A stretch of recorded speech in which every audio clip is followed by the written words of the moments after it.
Hey guys, it's History Hunting USA, and obviously, if you're watching this video and you've watched the previous ones, it's been about a year, almost 2 years since our last video, and that is not because I've stopped collecting.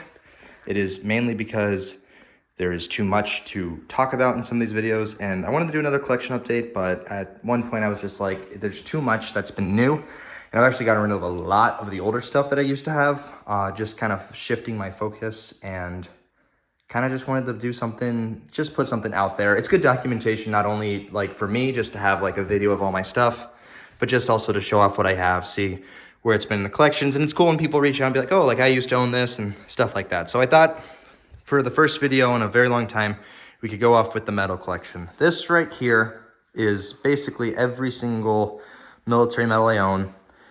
If you guys remember from previous videos, I've mentioned that I used to only collect American military, but now that's kind of shifted into only named items, and because medals are one of the obviously most named items you can find out there, there's quite a few of them. So we're just gonna quickly, I'll give you a brief like synopsis about some of these guys and kind of just show you what I've got. We start, let's see. We'll start down here with some of the loose medals. We got some good context. It was surprisingly, I mean, you take a look, you see lots of really cool bronze stars, purple hearts, air medals. Not so many air medals. We got some silver stars in the back as well we'll get to, which is pretty exciting. But despite all of this, and I still really like the good conduct medal, these are the only two good conduct medals I own at this time. We have one right here to Harry G. Christ, and he was a combat medic in the 9th Infantry Division. He lost both his legs over in Germany after getting wounded in Sicily. So twice wounded guy. One of the only good conducts I have, and I don't know if they're just hard to find nowadays or, well, I don't know what it is. I haven't really been able to get a hold of a lot of them. Over here we have one here to Marinus Gillespie, and he was in the 6th Division. These two guys, I know the regiments, but I just wanted to be quick. But most every single guy here, I know the regiment too. That's kind of one of the qualifications to actually invest in one of these medals is to know like more specifics about it. I'm trying to see if anyone here is just, I only know the division off the top of my head. No, I think everyone we have regimental information for, which is pretty cool. This guy's weird. We'll get to him in a second. Yeah, no, I think basically everything else is pretty much well researched. Besides the two good conducts, we have an Army Commendation Medal right here, which is very, very nicely engraved. I really do like this style. And this is Alan Harvey Chenever, and he married a British girl, which is actually kind of interesting. Officer number there. This would have been later in his career, Cold War era, but he was an officer in the 11th Airborne World War II, and he was a part of the Great Raid that they went a part of. Accidentally, too, which is kind of funny. He wasn't supposed to be there, and him and some men missed the plane that they needed to go and meet up with the unit, because if you guys know anything about the Great Raid, there was the actual men who jumped in on the POW camp, and then there was 11th Airborne soldiers that actually went with, LVTs up to the base. And he was supposed to be with that LVT unit, but he missed the plane to get to that assembly area, so he asked if he could go on the jump, and they said yes. So that's pretty cool. He did some demolition stuff there. Moving on, we got a few Navy good conducts here. These are all pretty interesting in my opinion. Well, most of them are pretty interesting. We have a USS Langley veteran right here. For those of you who don't know, first aircraft carrier that the US ever made. It was sunk in the Philippines during the fall, well, a little bit after the fall, but it was sunk during kind of that whole era where the Japanese had taken kind of the offensive. He survived, thankfully, and I think he was in Australia for basically the rest of the war, working on airfields there. We have Gordon A. Templeton, 1942. This guy became a chief pharmacist mate, wasn't assigned to any Marine unit. He was assigned to a few destroyers. He did some pretty cool stuff. T.W. Ford, he was on the Enterprise for the entire duration of the war from, I believe, 1939 to all the way to 1945. So that was a pretty cool one. Easier to research than you would think with that name. He actually did go by T.W. Ford, so that was pretty nice. Good research on him. Robert Elsmore, ooh, he's someone. I think he's the most recent, if I'm trying to remember truthfully. A few of these guys were just cruisers. They didn't do a whole lot. I think Elsmore, Kofer, and Downey were kind of in that realm of kind of just guys that were on ships. Just cruising around different areas. This guy though, Wilbur Stevenson, now he was killed in action. He was aboard a Q-boat, which was, and sunk off the Mediterranean. which was pretty interesting. And this was like a ship that would dress up as a merchant ship in a way that would look like it was like no armaments, heavy load, going really slow. And then once they found the U-boat, they would ditch everything, they'd show off their guns, and they started like blasting away. Unfortunately, that engagement didn't go well for that ship. It was sunk with all hands. I'm trying to remember, I think it was the Attic, the USS Attic, A-T-I-K. So he was a pretty early on casualty. Carlton H. Fox, this guy, he was actually assigned to the 2nd Medical Battalion and was with them on Guadalcanal and Tarawa. He did a lot of stuff there. He got a unit citation. This guy was pretty cool. And going with that theme, I probably should have put these in order from coolness, but how can you judge? Stanton here, fielding Wiswell, something like that. Really cool how he made this a necklace. It doesn't show a lot of wear from wearing the necklace per se, but because you imagine if he wore it like this, it would wear down eventually. But who knows? Who knows what the theory was behind this? But this guy, he was at Pearl Harbor on the USS Blue. When that happened, him and another guy took out a whaleboat and they went around picking up survivors and whoever they could find. And then he was on his ship when it was sunk on the Iron Bottom Sound off of Guadalcanal. And the Marines actually picked up the survivors of this ship and brought them to the canal, and they actually ended up guarding Henderson Field with the Marines until reinforcements arrived. So this guy was pretty cool. And then this gentleman right here, Daniel Edward Dempsey, this is a post-war one. However, this is one of the very, very first medals I ever got. Definitely my first Navy medal ever. And he was just on a minesweeper off Okinawa for that later part of the war. So this is basically all the loose ones. I really like Navy good conducts. They're hard to find with really good histories. T.W. Ford and Templeton I actually found from the same store on the same day. It was a local military store. They do a pretty good job, and they both also had award tabs, which was pretty neat to see. None of the other guys I don't think have award tabs, unfortunately, but pretty cool stuff. Moving on, we can probably get out of the Navy guys there. That's about it for Navy. I'm pretty sure. Yeah, I don't have any valor or casualty Navy guys besides the good conducts. They're pricey, but I mean, all of this is kind of pricey. So let's begin with the armored. I've kind of put my armored guys right here. He is also armored. He should probably not be here, but for display purposes, we kind of lined him up this way. There's some organization here, just bear with me. This guy right here, 12th Armored Division. Let's see what his name, if I can remind myself right here. This was Warren L. Maule, M-A-U-E.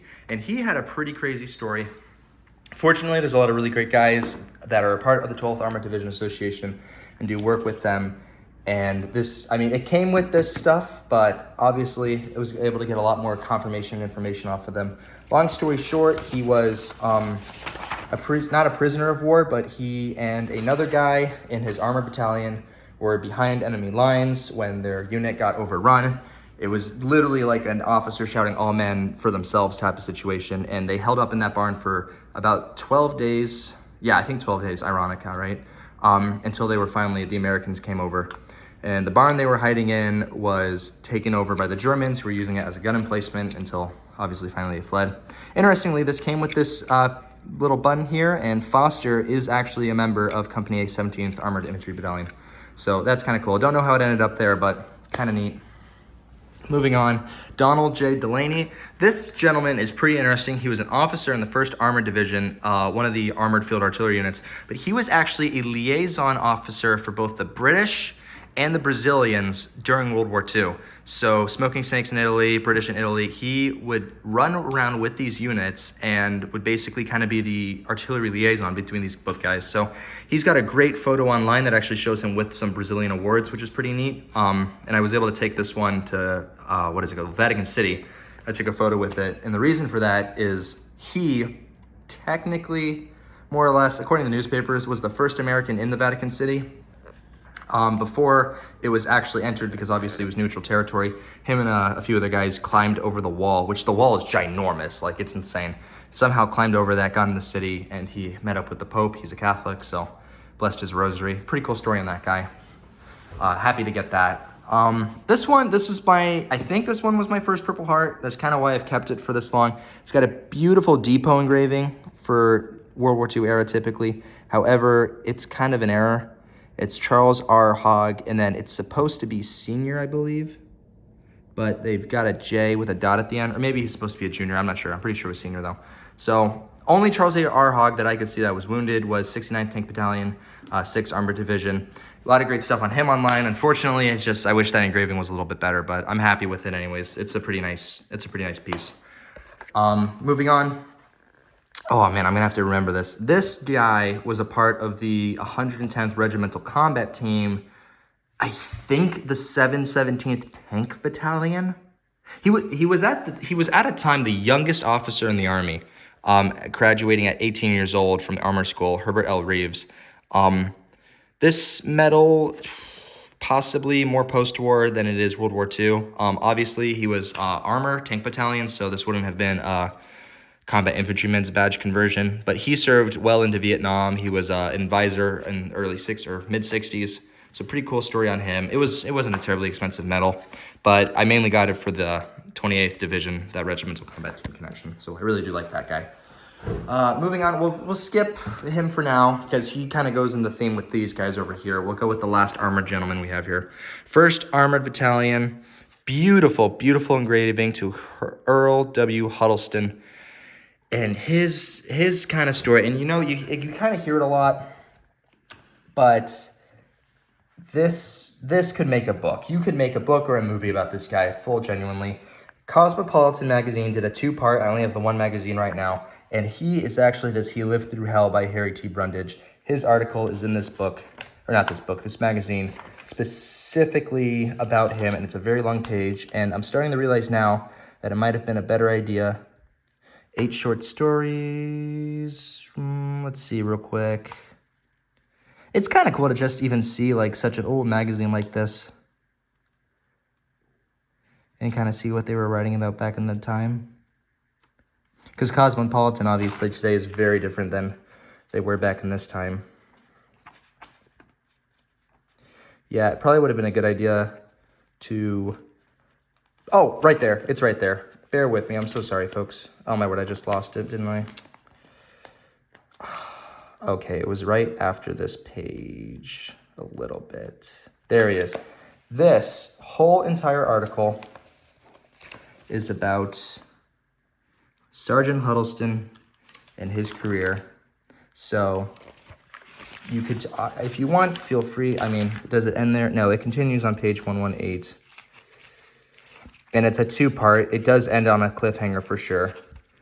I do definitely need to pick up that next one when I get the chance. So let's pull this out right here. Just lots and lots of stuff on him. Long story short, captured in North Africa. I think they were using the Lee tanks back then. Got captured and just went through tons of stuff as a POW. Was accused of being a spy after he broke out in Italy. Witnessed executions in North Africa from the Gestapo. Witnessed the Mussolini raid where they tried to rescue him, the German paratroopers. Just insane what this guy went through during the war. So really, really happy with that guy. That was an eBay find too, if you can believe it. So with that, we have our armored units. We're already almost 15 minutes in. We've got a lot to go, but I'll try to make it a little bit quicker for those of you who enjoy the shorter videos. I personally like the longer ones, so I guess it won't be too bad. But let's see what my phone can handle. So going down this line, we have all the posthumously awarded medals. Purple Hearts, Bronze Stars, excluding some stuff in the back. That's in also the Vietnam era and the Korea era. This is basically World War and the Air, oh my word, and the Air Force era. This is basically the World War II. Starting over here, 70th Infantry Division. Again, I know these regiments, but sometimes regiments are so niche that it's like, if you know about them, it's cool to know. But if you're just like generally interested in these divisions or units, not a super big deal. But maybe I'll post in the comments something about the regiments for some of these guys. This is Vincent Roble. He received the Silver Star February 45. His regiment and company were being overrun, and he manned his machine gun position until finally being sadly killed in action. But that manning the machine gun actually stopped that offense from the Germans, and his company was able to retake that ground. So really great guy, really cool medal. 70th Division, you don't see too much from those guys at all. This gentleman right here is actually absolutely legendary. He's buried in the Florence American Cemetery. He's also, I think he's buried in the Netherlands. We have a Beautiful, beautiful engraving to Lethbridge W. Honeycutt. I think he has an oak leaf cluster on here, if I'm not mistaken. Yes.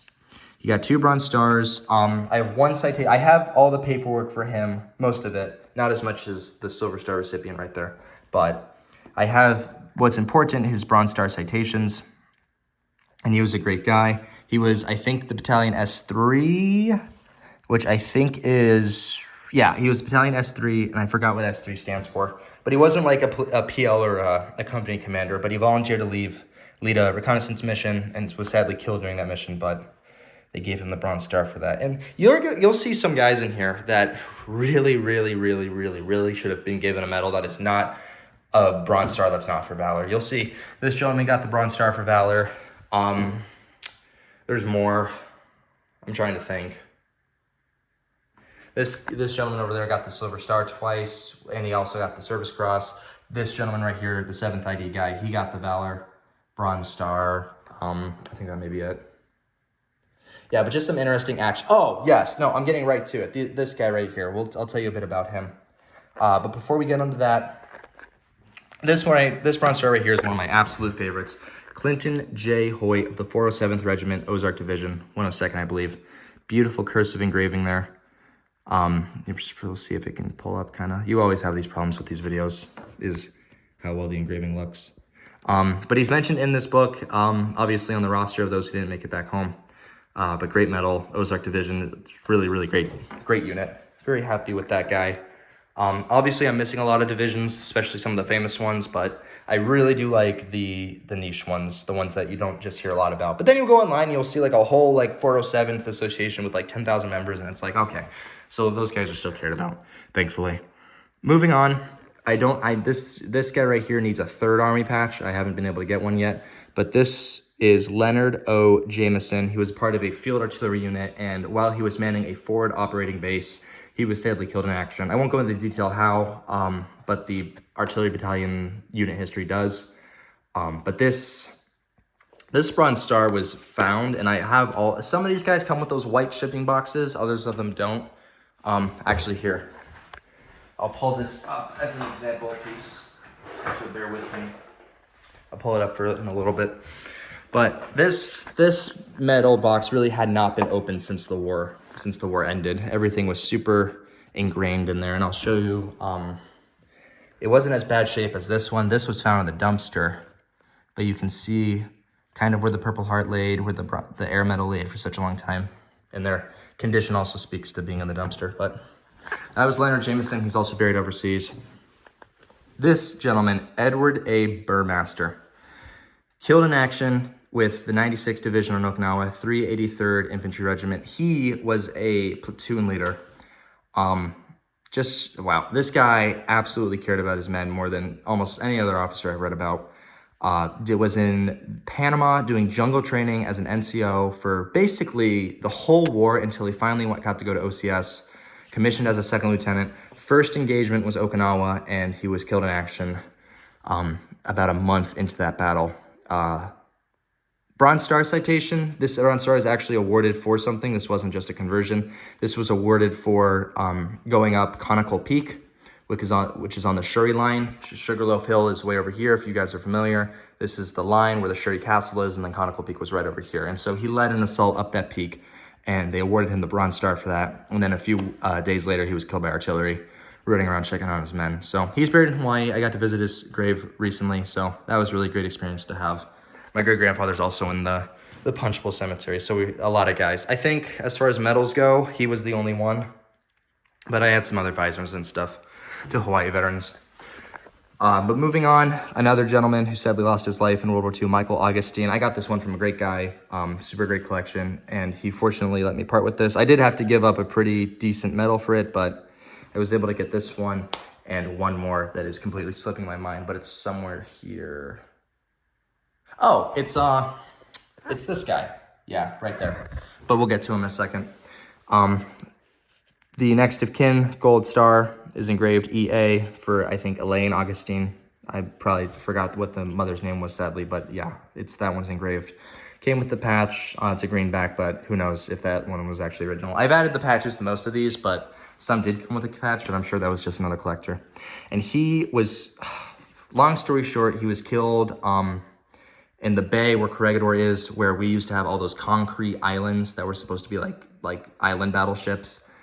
He was killed in the retaking of one of those, and he's on the tablet of the missing, along with another veteran from his engineer unit. And I've just completely forgotten this, but moving back to this veteran right here, this is his original case that the medals came in. It's got some writing about him on there, and then on the very back you see November 1945, which I believe newspaper articles also coincide with that. This came with some more regimental insignia and a good conduct and just some other pieces. Actually, I've actually thrown in a few pieces in this box just as a good storage box. So like, we have a driving safety card that actually belonged to Chris here because he received an automobile from the government, letting him drive that, which is cool to see a green safety pin. And what's kind of cool here is Harry Christ. So, all my dogs are going crazy. Shh, thank you. There's a few guys with this name that show up on enlistment records. So obviously, like, how do you pull with the authenticity of that? But this grouping actually came with a Reading, Pennsylvania high school graduation pin from Kay's jeweler, which Kay's is from Reading, and he's from Reading, Pennsylvania. So that was the veteran that matched that story, which is pretty neat to see, actually. So 20 minutes in, we're moving on with the first row. I'll probably go a lot faster with the back row because those are generic Bronze Stars. I'll probably go these medals. I'll go Air Medals, Korea, Vietnam, Bronze Stars, and then I'll go with the back. So feel free to skip if that's what you're interested in.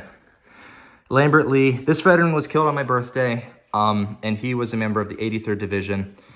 Yeah, this one was personal. Just kind of emotional.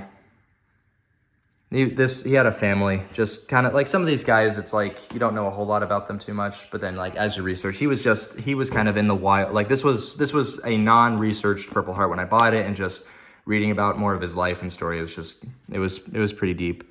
Also a numbered Purple Heart, which is kind of interesting. I think out of all the medals here, only 2 are actually numbered, which is kind of unique. But that was Lambert Lee, 83rd Division. I think he is also buried overseas. He's at the tablet of the missing in Manila. I think he's stateside. He's in the Florence Cemetery, and moving on like that. And finally, this came from the super coolest guy in England, Sammy Lowe, 4th Division, posthumous Purple Heart to Jack Ramsey. He's buried stateside. D-Day veteran, wounded in the breakout of Normandy by white phosphorus until he actually recovered, returned to his unit, and then was sadly killed in action a few months before the war ended. But 4th ID is a really hard unit to get, so I was kind of surprised for that to come up like that. And he got it for a killer price, but we made a good deal. So that's a great medal. Very happy with that one. And then finally, we can get into the back row. 5th Air Force. Now, I should have probably brought... A lot of these guys come with paperwork and citations and hats. Like, this guy right here comes with his visor. No one comes with a uniform, unfortunately. I haven't been able to get that. But a lot of these guys come with paperwork. And photos of themselves. And this gentleman right here, I used to have the 32nd Division patch with him because he was a artillery spotter, not a liaison pilot, or maybe it would have been a liaison pilot, but he was assigned to a 32nd Division regimental combat team, very similar to our armor guy back here, who was assigned to 28th, but technically he was 5th Air Force, and he received the Bronze Star for just doing an amazing job spotting out those targets. This is Stoddard, I believe is his last name. Gordon Stoddard, and very unfortunately, he was killed in a plane crash in the 1950s, early 1950s. It was a Globemaster, crashed in the Atlantic. Very mysterious circumstances on why that plane crashed too. They never found any pieces of it, despite B-29s coming out and circling the fuselage and the rafts with survivors. The B-29 left, and they just never found anything. So, sadly, he was killed, technically in action. It was a military flight, but yeah, 5th Air Force, that's a pretty cool one. I used to have another Bronze Star too, an 8th Air Force guy, but that was recently traded away. For actually, was it traded? I think it was traded for that right there. That was a long story. Moving into the Air Medals. Air Medals are so cool. I love Air Medals so much. Maybe my favorite medal at this point in time. I think it might be the Bronze Star, though, just because it's such an icon, and you can have such a cool story with such a simple medal. So I do really like the Bronze Star. But the Air Medals, we have 15th, 13th, 8th, 15th, 12th, and I do believe that is it for the Air Medals. This 15th veteran right here was Schwalst. He was a member of, obviously, I'm not going to remember the bomb squadrons or groups. I probably should have written these down. But if you are super interested and super inclined, please, I'll probably put them in the comments maybe, but also feel free to just look these guys up. The research was pretty easy for some of them. Schwalst here was killed in action. I believe he was on the B-24 called Round Trip, which was shot down. And oh yes, this is Schwalst. Sorry, I just gotta completely remind myself. Schwalst was a tail gunner on a B-24. No air medal here. He was pretty early on pilot guy, like not even enough time to get another air medal. And when he was shot down, he survived the plane shoot down, but unfortunately, as he landed, the civilians shot at him and they ended up killing him. So that was, yeah, that really sucked for him. I feel bad, but that's just what these guys went through. That's kind of their sacrifice. That's why it's important to kind of remember this stuff. Esser, Paul, he was a navigator on a B-24. I don't believe it had a name, but he's got a few air medals there. 13th Air Force, shot down over New Guinea. The plane went missing. They never found any of the crew or the plane. It was early war, so it was just such a hazard to actually go and look for these guys that they actually never ended up sending out a search party. And yeah, they just never found them. So that really sucked for that unit, because these guys, I don't know if you can call a bomber crew an ace, but the gunners on his plane had shot down at least 7 planes, Japanese planes, like so much so they were getting promotions for it. So that sucked to lose those guys. This right here is Errol S. Wolf. It's a nice rat brooch medal. Got 1 air medal there, no ribbon bar sadly. He was on the B-17 Janie BB, which was shot down over Europe, obviously 8th Air Force. And he was the waist gunner, and he was killed. That plane, it's hard to say, oh, this experience, but maybe we'll get to this gentleman right here, Nolan or Wolf. Their plane probably just had the worst experience I've ever read about. Just multiple casualties, burning bombers going down, like just absolute madness. But if too much time would be spent to go through so much detail on all these guys, so I'll just try to be brief, obviously.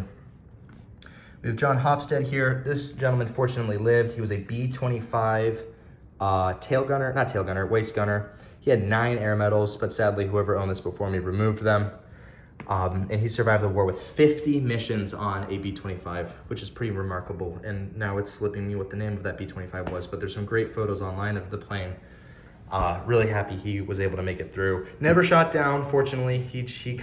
This is just a solid example of someone who really showed up, was efficient at their job. The bomber really did a ton of missions over the Mediterranean, Sicily, Italy, and yeah, got to come home. So that's a pretty nice one. This is a bigger deal. I think as for all the air medals, this is probably my bigger group. It was found in a dumpster in Oregon, and this is the air medal to Lieutenant Ralph A. Burke, the navigator aboard the B-17 Flaming Mamie. And Flaming Mamie, for those of you who know, was the lead bomber on the mission over Tunis, the Tunis docks, where the All-American was struck by a Bf-109 and almost severed the tail. And I'll go with there's theories on what actually happened specifically on this day, but I'll tell you what Lieutenant Burke says happened. His bomber was flying lead. They had shot down the first Bf-109, and the second one came in, was incapacitated by the top turret gunners of both All-American and Flaming Mamie, veered off, sheared the wing off of Flaming Mamie, spiraled, and then went into All-American for almost a double collision. This is supported by the crew, obviously, of this plane. They've all testified to this, but the sheer impact of the wing coming off this bomber made it so only 3 of the 10 crew could actually make it out. The bombardier, the navigator, Lieutenant Burke, and then the tail gunner, Sergeant Knight, were the only people to make it out of that plane. None of them were incapacitated when they went down. It was just and I wish Master of the Air had really addressed this more. They kind of did at the end, but the sheer G-force of this plane going down so fast meant that almost no one could escape. The tail was torn off, which allowed the tail gunner to escape, and both of these guys were in the nose compartment, and the nose compartment actually had a giant hole in it from when the Bf-109s were attacking, and they escaped out that hole. So That one's pretty crazy. 12th Air Force is highly, highly underrated as far as World War II history goes. So I'm really happy with that piece there. And then obviously we'll end almost right there with our air guys. We're about 30 minutes in, so almost there. This will take forever to upload. We have our 20th Air Force right here, Philip Nolan. He was on a B-29 called the City of Providence City. It was shot down by a Japanese ace. This was the ace's only B-29 kill and crashed over Japan. The tail gunner here was Philip Nolan. The fire aboard the plane was so bad that he actually got burns from a fire that started on the wing engines. So just crazy insane. Only 6 shoots were observed when the crew bailed out and that plane finally exploded, and the only 2 to ever be rescued was Philip Nolan here and the bombardier, I believe, and I forgot his name. But both of them found themselves in the water. They got into a life raft that was deflated.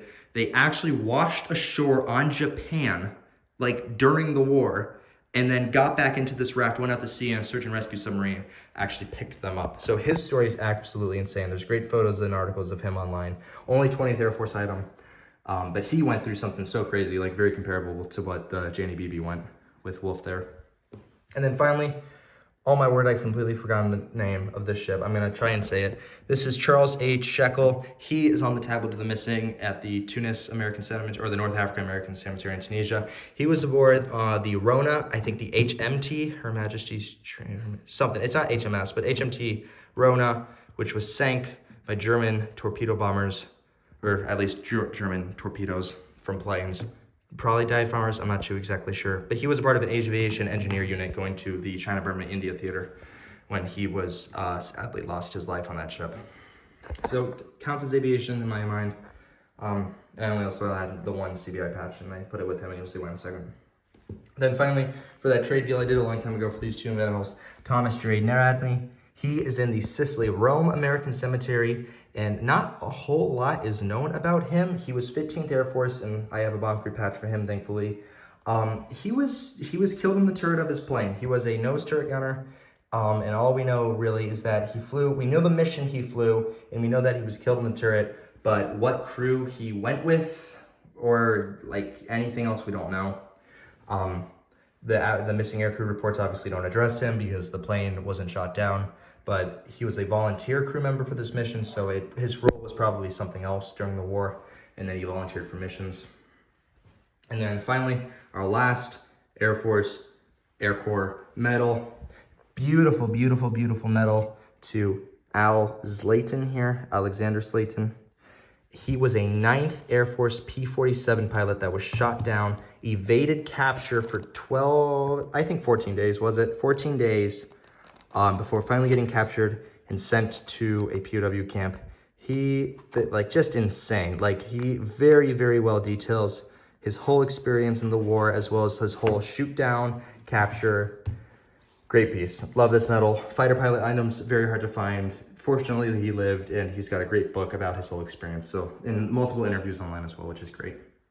So, going into the Korean War right now, these are my only Korean War medals, excluding some guys in the back we'll get to. Just beginning here, we have Maurice L. Wilhelm. He was killed in the Battle of Unsun, November 2nd, 1950. He went back. He was 2nd Chemical Mortar Battalion, and his platoon of his unit was surrounded by the Chinese forces as they invaded. He went back to rescue them, sadly was captured and killed. His body was never found, but he was given the Bronze Star for Valor, which was later upgraded to, he was received the Bronze Star for Valor and the Silver Star, and the Silver Star was later upgraded to the Distinguished Service Cross, according to newspapers at least. So crazy. There's lots of great photos of him online. He was Air Corps during World War II, which is kind of interesting. Don't know a lot about that though. But that's a great Bronze Star. Very happy. That battle is very close to me, so to have something to it is pretty interesting. This is Paul Brumley, 8th Cavalry Regiment, 1st Cavalry Division. For those Cav historians, you might know the 8th Cav was involved in that battle as well, but he was sadly killed, or it's sad either way, but he was killed. Is this numbered? I don't think so. No, he was killed 1951 during a different type of battle. I actually have a patch for him as well, but it doesn't really fit because you know how big that patch is. So he's buried stateside. I think he's memorialized stateside. Or no, I'm so sorry. He's the other guy that's in the Tablet of the Missing in Hawaii. That's right. We just did that with them. I completely forgot. This is another Korean War first ID William J. Ideen. And for some reason, what's really interesting about him is he was a pioneer unit in Korea and was wounded by a mortar round to the ankle. And there's really not much on his unit. It's a very niche, obscure unit, but it's very cool just to have something like that from the Korean War. Have something to a unit where only like 8 guys were ever battle casualties. So that's pretty interesting. And then moving on, fortunately, the last 2 Purple Hearts are only WIAs. These guys were not killed. We have one who very came close to getting killed. This is a great, great medal. Robert W. Sanders, USMC, March 26, 1953. And for those of you who may not know, this was the Battle of Outpost Vegas. He was one of the original members stationed there and was one of the few survivors that actually managed to escape. I have his whole file and everything too, which is pretty great, but it's all in a pile over to the right. But this is my only Marine Corps medal. It's Korean War, which I'm more than happy with. Korean history is very, very cool. So great engraving, great medal. Very happy with that guy. And the last one, just a combat medic in the 25th Division. I think it's the 24th Regiment, Edward H. Swick. Just typical, went over there, battle, wounded, survived, came home. Very happy he got to live, so that's just another one. Those are all the Korean medals, and I guess we can go right into Vietnam. We have some very, very, very obscure and neat Vietnam medals, and that's kind of what the cool thing about that war is that there's just so many crazy units that are just so interesting to look into. So like even just beginning over here, we have Otmar R. Gorel, and I bought this one with the seller actually identifying the wrong name. They didn't really care to read the name. And I took a risk with it because I thought it was something, and it turned out to be right. This guy was the commanding officer of the 6th PSYOP Battalion. There was a main proponent in Operation Wandering Soul, speaker propaganda, leaflet dropping. That's a super cool medal. It came in this case, so obviously Vietnam era. No problem with that, though. That's a super cool one. Over here is James F. Huggins. He was also killed on my birthday. And there's another veteran here that I believe that was also, there's a few guys, believe it, which is kind of crazy. There's more, like, medals alone, I think there's like 3 or 4. And then I have a few other items. But James F. Huggins was a member of the 5th Division. He was a part of a Signal Corps air group. I don't know the actual name, but he sadly stepped on a landmine outside one of his operating bases, I think laying down some wire. So he sadly lost his life in Vietnam. But still cool to see the Bronze Star there. 5th Division, you don't hear about those guys in Vietnam a lot. I think they only lost around 500 men during the whole war. So sorry for my voice. It's been a bit, almost an hour here. But I love talking about this stuff, obviously, so we're almost done. And I wish I could get my phone to really focus here. Moving on, we have a very hard research project, but very rewarding. This veteran was actually still alive, J. Ed T. Grant, and that's actually his birth name. Like, his driver's license certificate says this, and it stands for Jerome Edward Theodore Grant, bulldozer driver in the Vietnam War. I think the 84th Engineer Battalion, Company D. Yeah, anyways, he was a bulldozer driver. The base that he was at had an air raid go off, so he went to go into a bunker, and a NVA sniper nailed him right in the leg. Fortunately, he was able to crawl into the bunker, still alive today. And there's a really cool story on how he lost this Purple Heart. He told me all about it, how he came back, a Vietnamese civilian had stolen it, he stole it back, and then he had given it to his father as a key fob. So it's a really cool name, and then just a cool medal in general. Like a bulldozer operator getting wounded, that's just, it's cool stuff. Then this veteran right here, 11th Cavalry Division, he received the Soldier's Medal. I think he received Richard J. Felt. I think hit the Purple Heart like 5 times, and then like so many Vietnam campaign medals too, or stars. Just, he did a lot, 11th Cav. Great stuff on him. Nathaniel Thompson here, 4th ID. I don't remember the regiment, obviously, it's been a theme. An African-American soldier who was killed in Vietnam, I believe in 1967, 4th Infantry. So two fourth items, both KIAs. That's kind of interesting. That is one of the only, besides the 1st Armored, I think that may be in the Ozark Division, one of my only double division uniforms, or not uniforms, medals. I guess I can show you this one here as well, because I obviously laid it out. Floyd E. Schneider, great guy, 101st Airborne. He was actually in General Pershing's grandson, Lieutenant Pershing, during his time in the 101st Airborne. He was under his command. They interacted a lot. A lot of that's in his book right there, which is also a very amazing book. Really liked that a lot. Moving on, we're going into our World War II Wounded in Action, and then Bronze Stars. We'll just go really fast. 82nd Division Airborne. He was in the Bulge. Unfortunately, this is a post-war engraving. It might even be a reissue. I've surmised it's like Cold War era. I could be wrong, but it's just a cool medal. 82nd Airborne. It's hard to get anyways. So I'll keep that one guy around. 79th Division right here. Joseph and Ronan, wounded in action, trying to take an AA gun in a village. Very cool guy. Francis J. Gallo. This is actually technically a relative, distant relative. Wounded, yeah, June 30th, 1944. Not so much else to say about him. These are pretty typical. 78th Division over here. Man, please, that's so annoying. 78th Division. Peter Kosu, if it'll load. Peter P. Kosu. This, actually, no, I'm so sorry. This, no, he's not my first Purple Heart. This is still my first Purple Heart. He was the first Purple Heart I ever actually found, like, at like just an antique store, just random, not like through a military show or military collector or deal or whatever. Like, he was like an in the wild Purple Heart, so that was cool. Elias Carter, 37th Division. During the Battle of Manila, he was left behind after getting wounded, and he walked a week through the jungle until getting rescued. Warren, Warren? I know it's Warren, let me see. Warren Langley. Langley? Yeah, Warren Langley. 24th during World War II, 3rd Division in Korea. Eisenhower's son, who was in Korea during the Korean War, obviously, actually was with him, and he wrote to his parents saying, hey, Warren's kind of like getting shipped off the seas, so just thought I'd let you know. Charles H. Germain here, Silver Star on, Saipan? I'm probably, where? Bougainville. Silver Star in Bougainville, 132nd Regiment. Pretty cool medical item. CBI item here. He was literally just a quartermaster truck commander. This is a Bronze Star I've had for a long time. Jesse P. Moorfield, a regimental commander in the 78th Division, also wounded in action at the rear pocket, April 45. Cool to have two 78th items. I like those guys a lot. 7th Division, Arnold Rogers. He did a lot of cool stuff. I think I'll spend a little time on him. Great engraving too. Was at Attu in Alaska, the Aleutian Island campaign, with his unit and made it all the way to Okinawa. Was wounded on Okinawa by a star shell from friendly fire. They still give him the Purple Heart for that. Did not go to the hospital. He kept fighting, and so they gave him the Bronze Star for Valor for that. Salvatore Marcantonio, he was with the 30th, I think the 30th Regiment on Sicily. He was wounded with the 2nd Battalion, assaulting northern Sicily from the top, I think by Cape Orlando. I went to where he was wounded, which was pretty cool, so that was kind of neat to see. We took that there too, which was kind of fun. Yeah, I took the 1st Armored. I took Huddleston as well because he was on a train that got blown up, and I was on that train line, so I took that as well. Then Albert E. Storer. I love this Bronze Star because I tried to sell it a ton. No one was ever interested. And then randomly newspapers.com uploaded a bunch of new papers, and he had tons of information. So now it's one of my best medals. That's kind of a cool story there.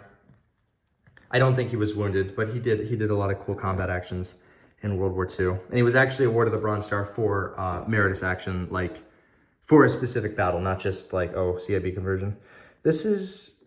Who is this? Oh, this is one of my most recent guys. He was just 45th Division World War II. Nothing crazy, anything special about him. But I love the Mediterranean theater, so obviously get those guys. This was Robert Reeves, I think. Robert.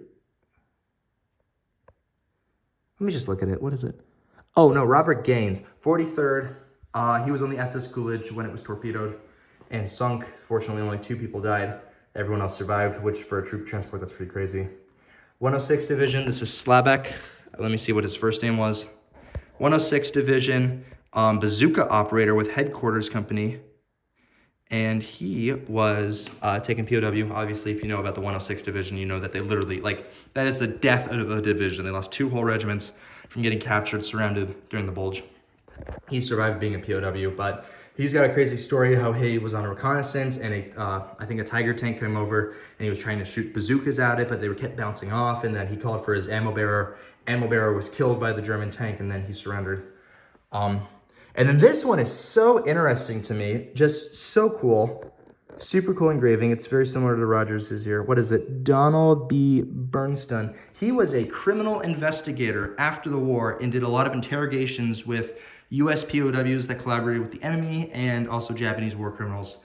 Like, that's basically what he did. And he drove all around Europe Asia during and after the war, doing criminal investigations. So it's super cool. I love that Bronze Star just because it's so unique. I think we might be able to get this in under an hour. So let's start over here. Martin G. Winterton. Unfortunately, this Legion of Merit is not engraved. Legion of Merits that are engraved are pretty expensive nowadays. Got this one for a pretty decent price, I'd like to say. It's also named there, which is really the only reason I picked it up. If it wasn't named there, I probably would have said no. I'll just leave it like that for now. He was kind of a spy.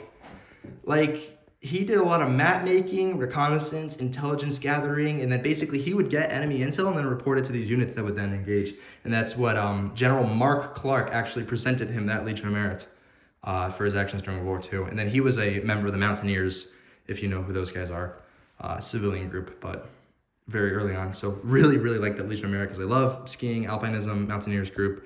I love the Mediterranean Theater. Mark Clark's absolute legend, and this guy just did a lot of cool stuff. Moving on, we have my most recent medal that I've actually acquired, and some of you are obviously going to care about the engravings on the Silver Stars, so I'll try to get close on those guys for you. This is Robert B. Dexter.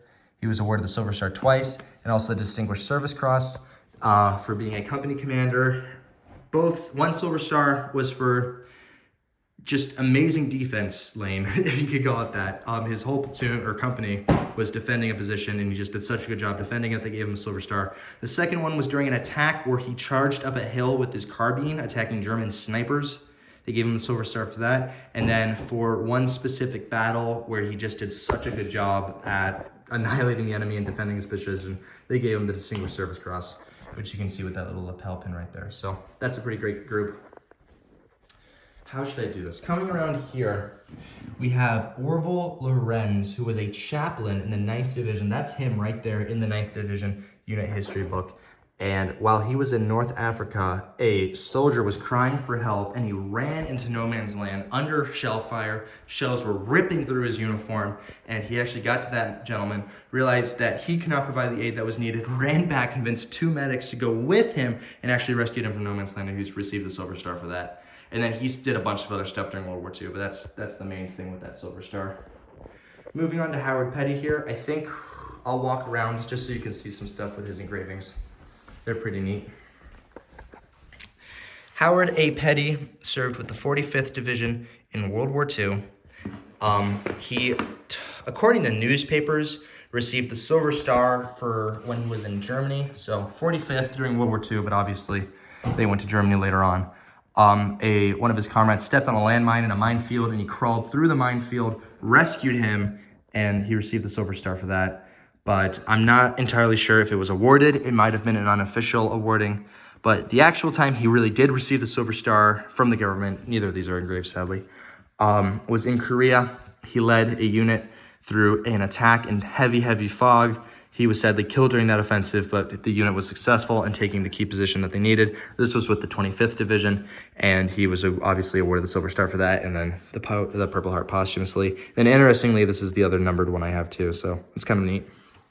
And then I have everything from his CCC enrollment records to the final details about his death paperwork. I have a whole binder. That's one of my more significant groupings right there.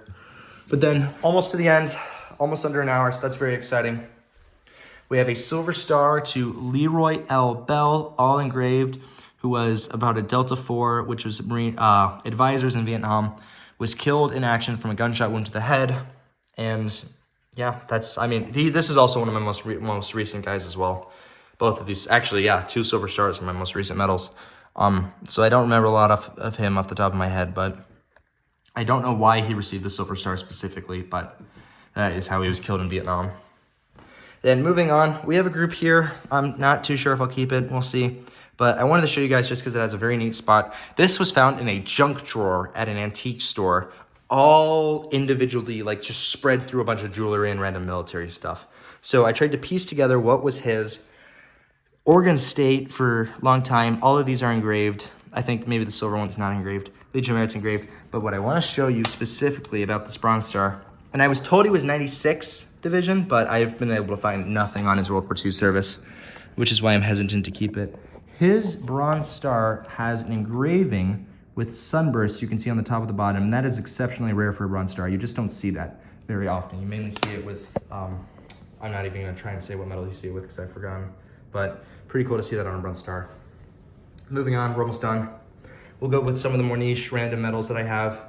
We'll go with, this was a birthday present, an honorable discharge to a World War I 82nd veteran, which is just beautiful. I forgot what regiment he was, but they're the no slack unit in the 101st now, which is kind of interesting. So that's his World War I victory medal. Sadly not engraved. That'd be cool to get. Going off, we have a numbered Philippine Insurrection Medal 1899. It's numbered down here. What is the number? I'll just read you the number because I don't think we're going to be able to show you. Maybe 1210870. I think that's it. Yeah. Well, anyways, this was a birthday present, and that's also very recent, so I don't remember much about him, actually. I probably couldn't tell you. Very recent. I mean, this is obviously my first ever Span Am era medal. World War I, this is pretty cool. This is a Clark County, Washington medal to a Robert C. Pritchard, and he was a Navy veteran, which is pretty neat, but I do not know a lot about him. Also, Navy uniform collection video will either come out before or after this video, so that's pretty exciting. So that's him. And then finally, the very last one, I got this medal in Gibraltar, and this belonged to a veteran of World War I or II. Probably, I think both. But he was a map maker in Gibraltar and actually did a bunch of the map stuff for the island and their defenses during the wars. So that's pretty nice, pretty cool to me at least. And that name is Andres Graffione, Graffione. And I do actually, I guess I didn't bring it, but I try to get a foreign medal from every country I visit that actually has like a major military. So I have like some Portuguese medals, I have some Italian medals, stuff like that. So, but this one was named, which is why I brought it down here. So this is my named medal collection. I don't know how many medals are here, I haven't counted, but obviously it took an hour to go through it, and I'm only gonna do one take because I don't think I could do one take, so more than one take. So I apologize for any mispronunciation, any stuttering, any voice cracks, and just anything random that you might have seen in this video. But seriously, thank you for taking the time to listen to me ramble about the medals that I've been collecting for about 2-3 years now.